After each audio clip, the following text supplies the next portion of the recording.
Saudaraku, Gubernur Aceh Muzakir Manaf turun langsung untuk mengecek dan memantau kedatangan bantuan kemanusiaan dari Kementerian Pertanian dan Badan Pangan Nasional yang tiba melalui KRI Surabaya 591 di Pelabuhan Krunggukuh Aceh Utara pada Kamis 18 Desember 2025.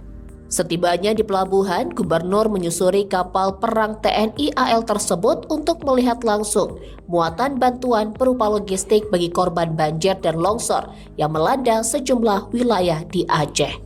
Muzakir Manaf mengatakan bahwa Aceh telah menerima banyak bantuan dari berbagai pihak, baik dari dalam negeri, luar negeri maupun pemerintah pusat.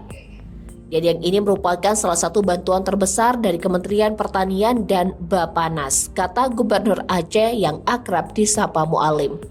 Ia berharap bantuan tersebut dapat diterima dan dimanfaatkan dengan baik oleh masyarakat terdampak bencana.